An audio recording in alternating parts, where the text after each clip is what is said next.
That is a big question you have there. We were just talking about adab. This is Turkish. Turks, they know some adab. It's coming from Islam and the Ottomans. So many they don't know too. They think that they know. But you want to learn adab, you're going to come here to learn adab. You're not going to read books to learn adab. That time, yes, we're going to show you the other side of love. What is the love? The love is not letting you to go to put yourself to Jahannam. Seeing you doing something wrong and saying, it's okay, smiling, and it's okay, I tolerate, and you're putting yourself to Jahannam. That is not love. That is shaitanic. The love, it is going to use everything that is in front of you to stop that one from putting himself into Jahannam. It may hurt him, of course. He may scream, yes. But our intention is to put him out from Jahannam to Jannah. So we're talking about adab. But these days, so many people, they've lost that. They have gypsy adab. Huh? They do. Don't have that. Prophet ﷺ, he was sent to perfect the manners. Islam and tariqat. Tariqat is like the essence of Islam. It will teach you nothing but manners.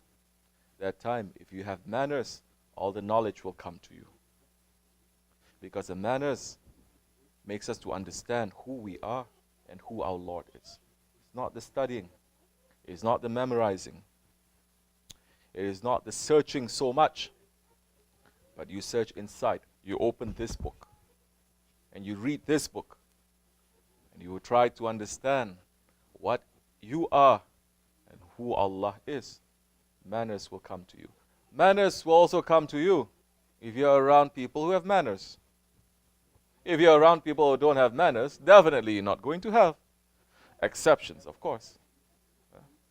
And there are exceptions too. People who don't have manners, even if they're around people who have manners, they're not going to absorb too much. It happens also.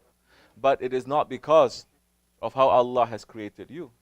It is how you have collected all the wrong things and the wrong knowledges, and you've put it inside, and you've made your heart to become hard. Because Allah created every single one of us in ahsani taqwim, in the most perfect form. That includes adab also. That adab, it is given to us. Everyone, we have that instinct. We have that natural spirit inside of us to understand what is good manners and what is bad manners.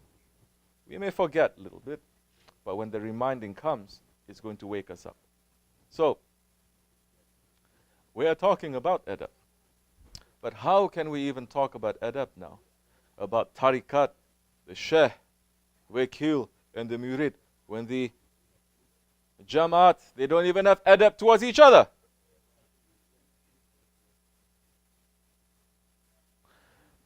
You don't even have adab according to the situation. If you have adab, you are like a king. You are like a sultan. Because you know, adab is different in every different situation, which is what is called protocol, isn't it? Even a person who has never, for example, he has never entered into a movie theater. Everything is so new to him. He's not going to sit there talking loudly, jumping up and down on his chair, doing everything. He's going to see everyone is keeping quiet and they're looking there. So I must keep quiet too. I must look. So many non-Muslims we have coming to the dargah, they have more manners than Muslims coming. They see we are praying, they pray with us. They don't believe. They keep quiet. You don't see them talking to each other. They see something they don't understand. Not only they don't understand, they are fearful too. Huh? We're having a zikr, they don't interrupt. When the Shaykh is talking, they don't interrupt. They have manners. So, this manners now, it is inside of man. Islam is supposed to teach you manners. Now, these non-believers, they have more manners than people who are calling themselves believers and Muslims. Why is that? Why is that? It's coming from arrogance. Arrogance is a characteristic of shaitan. Because the man is sitting there and saying, everyone is listening. Why, I should be listening too. I want to do as I like. I'm not like them. They are robots. I'm special. I'm unique. I'm my own person. I'm individual. How many times we hear that? I am me. Subhanallah. I am me. Yeah, of course you are you. Who else are you going to be? Donkey? Yeah, you can become a donkey that time with your stubbornness. But people are really saying this, and the West, they're not really understanding this also. Because they are teaching them that. Yeah? Man is the center of what? The universe. Man is the center of all things. That is coming from Greek philosophy. But even in that Taurat, when it is asked, Allah, who are you? Allah in the Torah is saying, I am who I am. Meaning, I am me. And now, everyone is saying, I am me. I am who I am. And the ego is saying that to Allah too. Allah is asking, who are you and who am I? The ego is saying, you are you and I'm me. Same. So, we have to have adab. Muslims, they've lost the adab. You have to be around people who have adab. You have to be around those ones who can teach you what the adab is, if you don't know.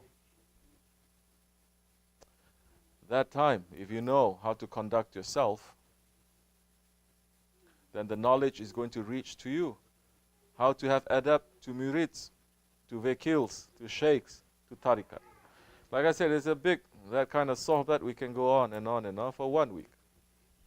It's very heavy, it is very huge, but it is enough for us to understand. If you have no knowledge, you look what the majority that is doing, you follow. That is the proper manners. That is what is called also Ahl Sunnah. If the majority they are doing wrong, well, then don't stay in that majority. Make a hijrah. If you think they are doing wrong. If they're not doing wrong, who are you now by yourself to challenge? And this is something that is forbidden in Islam. Holy Prophet ﷺ is saying, go with the majority. Do not be a minority. Go with the majority. Blessings is with the majority. These days, if anything, they are teaching people have to have minority fiqh. Everyone, minority fiqh. Minority. Minority of me. Here we go to the end. It's me. I'm more important. So, you have to be with those ones who are the sahib of the manners. We've learned our manners from our Shaykh. As man, as woman, as kids, as adults, as people who are working here in the dargah, working outside. We learn our manners from him. He has learned it from his grand Shaykh. He has learned it from the other grand Shaykh, 40 grand Shaykhs reaching to the Holy Prophet ﷺ. This is not something that they just make up, they write a book or a council coming together to think. What?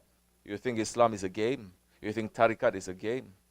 Treat it as a game. Wait to see what kind of game they're going to play with you. This is Allah's religion. This is not your religion or my religion. Allah has put guardians to this religion. They are pulling themselves back in this 100 days, 100 years. They're pulling themselves back. They are awliya Allah. They're not interfering because now is the time of the Jababira. Now is the time of tyranny. Now is the time that's given to the tyrants to rule. Because of that, everyone is thinking Islam is a game. Sahib al-Zaman is going to come. Sahib al-Waqt is going to come. And he's going to show that time. This sword out here is not for nothing. He's going to come to separate truth from falsehood. We're asking Allah to make us to remain in truth. We are not proud ones to say definitely we are in truth. No. If we let our ego to trick us, even if we are in the way of truth, but for that split second our ego is tricking us and our lives are taken, we're going to be under heavy punishment. The ego is like the car that you are driving. You don't know how to drive it, you're going to crush it. The ego is like the car. You cannot say to the car, well, car, I'm driving you for 50 years. Today I'm going to go to sleep. You drive yourself back to my house. You think the car is going to obey you? Our ego is worse than that. Man that does not understand his ego is the most tyrant, most ignorant man. Doesn't matter if he prays 50 times a day. Doesn't matter if he reads Quran every day. He can swallow not 4 books, 104 books. But he doesn't know himself. He doesn't know his Lord. At that time, if he has power, he's going to do so much damage. Which is what we're seeing in this world today. 2 billion Muslims, we cannot protect each other's rights. We cannot even protect the rights of the Prophet. He is being insulted and is being humiliated every day. No insult is reaching to him, of course. No humiliation is reaching to him. Nothing can touch him because Allah is raising his station every single day. Every single minute he's raising his station. Nothing can touch him. But the humiliation, the insults falls to his ummat. Falls to us. The Sultan Abdul Hamid Khan, the 99th Khalifa of Islam, in his weakest time, he's able to protect the rights of the Prophet. He's saying to the British and then to the French, if you don't stop this play that you are making to insult our Prophet, although we are weak now, although we have so much debt now, although we have so much rebellion that's happening now, I swear to you, I'm going to declare a jihad that the whole Islamic world is going to crush you because you are insulting the Prophet. Take it out and we will stop. They obeyed him. They listened. 2 billion Muslims with all the wealth and technology and education and military power and everything, we cannot do nothing. We're asking Allah to bring the Khalifa back. We're asking Allah to bring the Sahibul Saif back. We're asking Allah to put back some sense into this ummah because they have lost themselves. They have become empty heads. They're using only their brains and their heart for dunya, not for akhirat. There is no belief anymore. They're thinking, it's so easy. I just have to be happy with this world. I say shahadat, Allah is going to put me into Jannah. Not understanding, taking Islam as a game. May we be in safety, inshallah. Words are a little bit heavy. That is what is coming. We are not preparing nothing. We are not studying anything. Whatever that our Shaykh is sending for us, that time is necessary for you and for me. Not for you, for me too. You don't like it? It's okay. Don't take it. Leave it here. I will take it. If you take it, you will win for yourself. It's not going to give me anything. وَمِنَ اللَّهُ تَوْفِقْ. Hurmatil Habib, Hurmatil